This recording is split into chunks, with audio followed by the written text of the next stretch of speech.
Bonjour, combien c'est une grâce de pouvoir être en communion avec l'Esprit de Dieu, de pouvoir être en relation avec lui, être en relation avec Jésus, de sentir qu'il habite en nous, qu'il demeure en nous, qu'il a la possibilité de nous convaincre, de nous rappeler, de nous interpeller, de nous reprendre s'il faut, de nous-mêmes nous corriger s'il y a Dieu.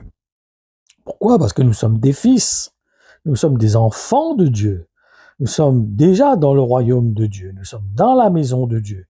Et en tant que fils dans la maison, nous n'avons pas aux bénédictions, nous n'avons pas aussi aux réprimandes, aux corrections, aux enseignements, aux reproches même. Pourquoi? Parce que nous sommes des fils dans la maison de notre Père.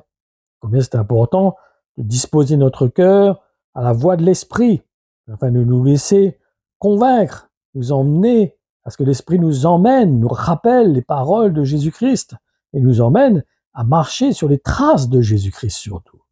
C'est ça le but, c'est que nous soyons en œuvre, que nous mettions en œuvre notre foi, que nous suivions les traces de Jésus-Christ. Et il peut même arriver que Dieu frappe à la porte de notre cœur, parce que quelque part, nous lui avons tourné le dos peut-être à un moment ou à un autre. Ça arrive à chacun de nous, à un moment dans notre vie, de lui tourner le dos. Ça veut dire de négliger, d'écouter la voix de l'Esprit.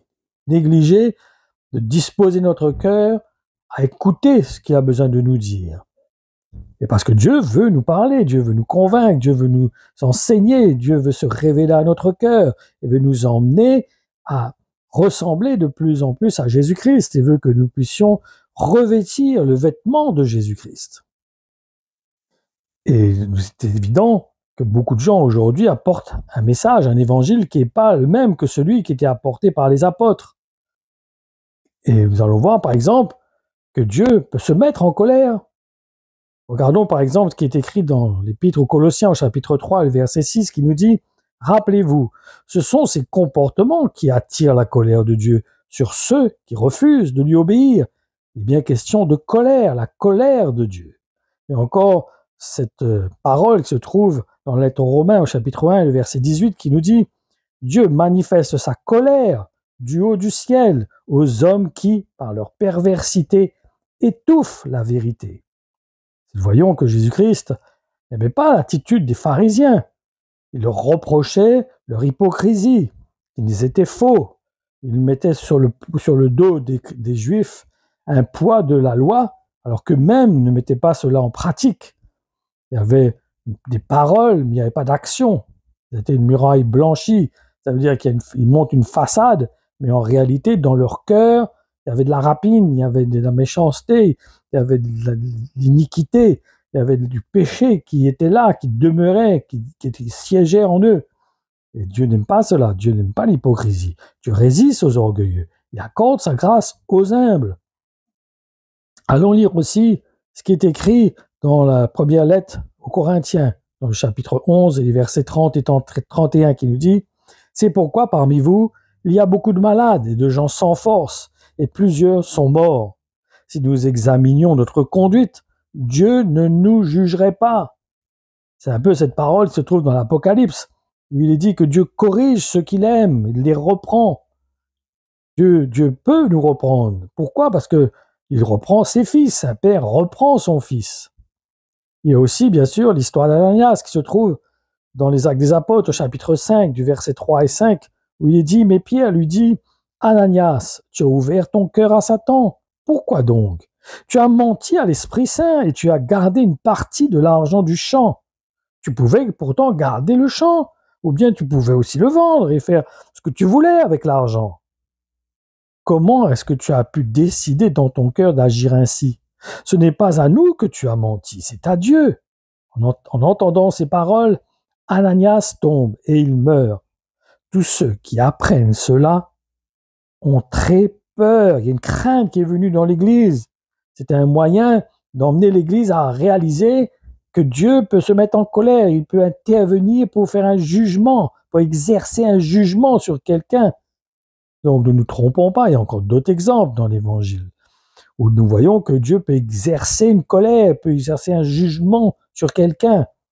Ne nous trompons pas, ne nous laissons pas séduire par ces paroles qui sont annoncées par certaines personnes qui voudraient penser que ben, le salut ne peut pas se perdre, où il n'y a pas de jugement, Dieu aime tout le monde, il ne peut pas agir avec méchanceté. Ce n'est pas une question de méchanceté, c'est une question de justice.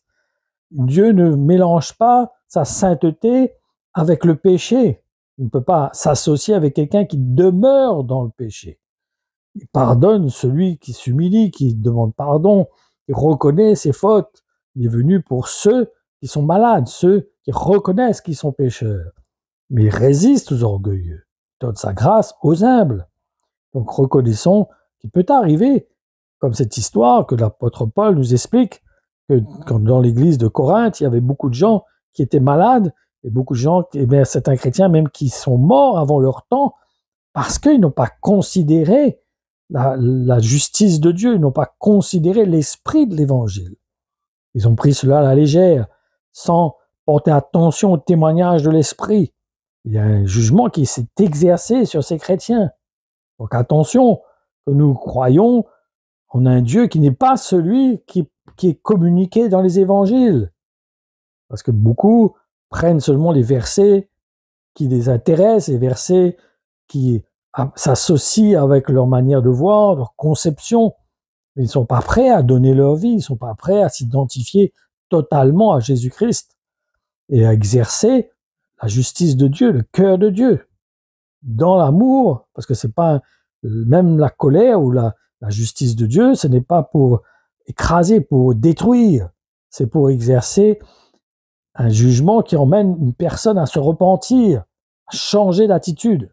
C'est pas pour l'exclure, c'est pas pour le rejeter, c'est pour produire en lui une conscience qu'il y a cette justice.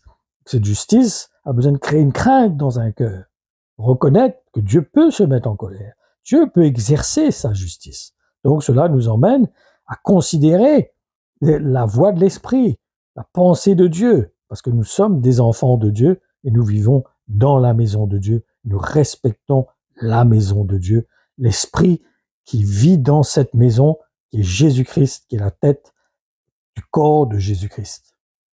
Voilà, que Dieu vous bénisse, qu'il vous fortifie encore et vous emmène à comprendre l'esprit de l'Évangile. Ne pas seulement prendre ce qui nous satisfait, ce qui nous plaît, mais que nous puissions réellement considérer l'esprit de l'Évangile tel qu'il a été communiqué par les apôtres. Nous te rendons grâce, Père, pour ta fidélité. Te rendons grâce de ce que tu communiques ton cœur, tu communiques l'esprit que tu as communiqué aussi déjà aux apôtres. Et les apôtres ont transmis ce que tu leur as donné, ce que tu leur as communiqué. Combien nous ouvrons nos cœurs à la voix de ton esprit. Nous voulons rester dans une attitude humble pour écouter la voix de l'esprit, considérer la voix de l'esprit, ne pas rester sur une position personnelle, sur notre façon de voir, notre conception, mais nous ouvrons notre cœur à la voix de l'esprit, à ce que tu veux nous communiquer, à ce que tu nous veux nous enseigner. Te remercions, Père, bénis ton peuple, encourage chacun d'entre nous, aide-nous surtout à faire ta volonté. Nous savons que ce n'est ni par la force, ni par la puissance, mais c'est par ton esprit, Seigneur. Et nous faisons confiance que l'esprit que tu as fait habiter dans nos cœurs nous aidera à mettre en œuvre ce que tu nous communiques. Te rendons grâce, Père, au nom de Jésus. Amen.